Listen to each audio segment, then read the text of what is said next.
Kamusta po kayo? Bago po ang lahat, first things first.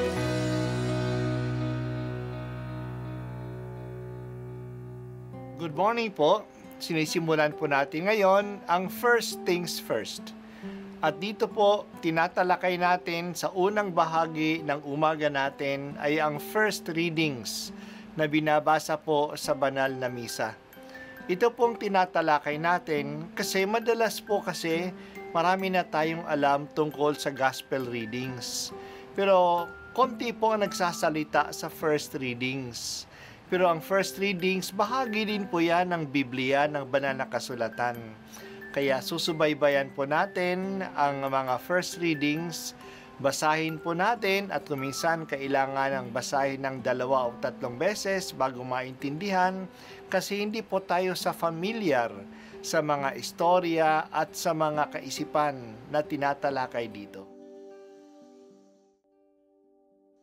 Ang pagbasa mula sa aklat ni Propeta Malakias. Narito ang pahayag ng makapangyarihang Panginoon. Ipadadala ko ang aking sugo upang ihanda ang daraanan ko. At ang Panginoon na inyong hinahanap ay biglang darating sa kaniyang templo. Darating ang pinakahihintay ninyong sugo at ipahahayag ang aking tipan. Ngunit sino ang makatatagal pagdating ng araw na iyon? Sino ang makahaharap pag siya'y napakita na? Siya'y parang apoy na nagpapadalisay sa bakal at parang matapang na sabon. Darating siya para humatol at dadalisayin niya ang mga saserdote, tulad ng pagdalisay sa pilak at ginto. Sa gayon, magiging karapat-dapat silang maghandog sa Panginoon, at ang mga handog na dadalhin ng mga taga-Huda at Jerusalem ay magiging kalugod-lugod sa Kanya, tulad ng dati. Ngunit bago dumating ang nakahihindik na araw ng Panginoon, isusugo ko sa inyo si Propeta Elias. Muling magkakalapit ang loob ng mga ama't mga anak. Kung hindi, mapipilitan akong pumarian at wasakin ang inyong bayan. Ang salita ng Diyos. Salamat sa Diyos. Isang tulugan na lang at Pasko na.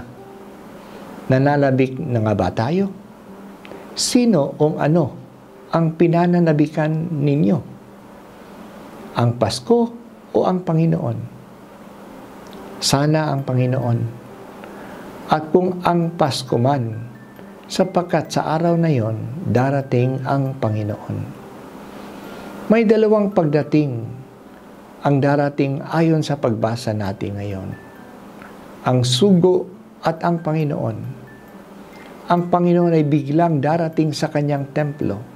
Pero bago siya dumating, darating muna ang kanyang sugo upang ihanda ang daraanan niya.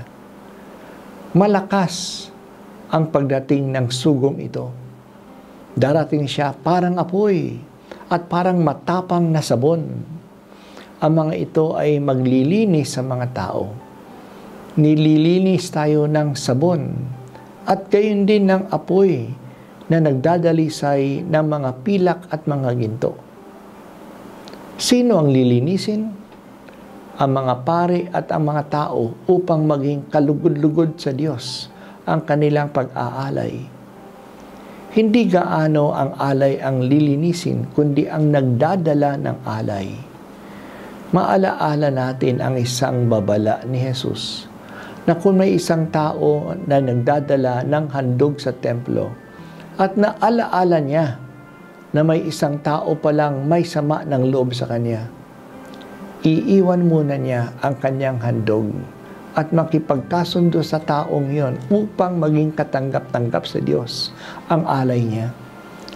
Hindi tayo makalalapit sa Diyos ng karapat-dapat na hindi tayo lumalapit sa ating kapwa upang makipagkasundo sa Kanya. May isa ring sinabi si Jesus. Pinakita niya ang isang matandang balo na nag-alay ng 2 kusing at sinabi niya na mas katanggap-tanggap ang alay na ito kaysa malalaking halaga na binibigay ng iba kasi ang 2 kusing na ito ay ang buong ikabubuhay niya. Nag-alay siya ng buong tiwala. Generous siya sa Diyos. May isa ding ikwinento si Jesus tungkol sa dalawang taong nagdarasal sa templo. Ang isa ay nasa harapa at nagmamayabang sa mga mabubuting ginagawa niya. Ang kanyang pag-aalay at pag-aayuno, ang kanyang tithing.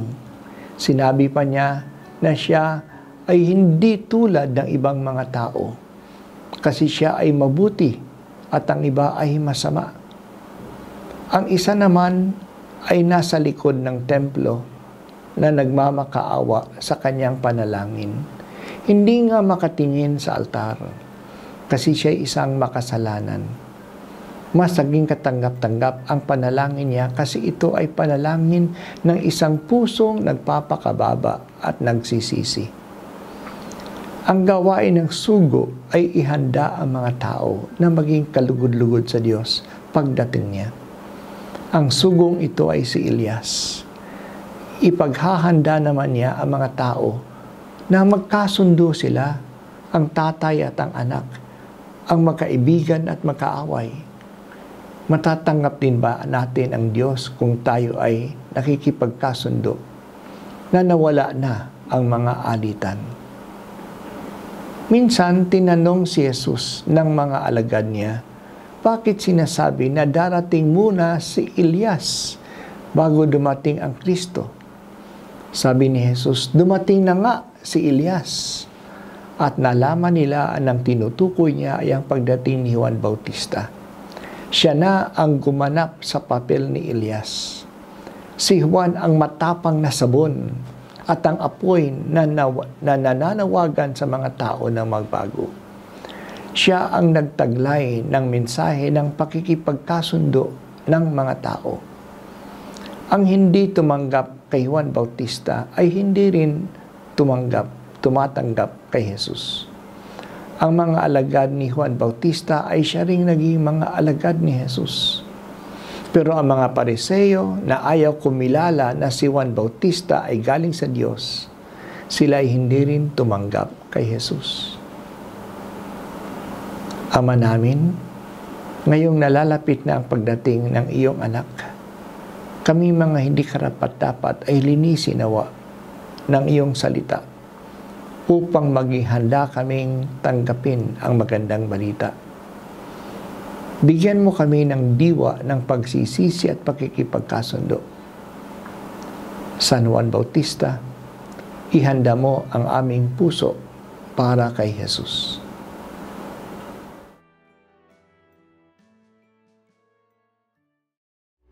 At ako po ay si Bishop Broderick Pabilio dito sa First Things First.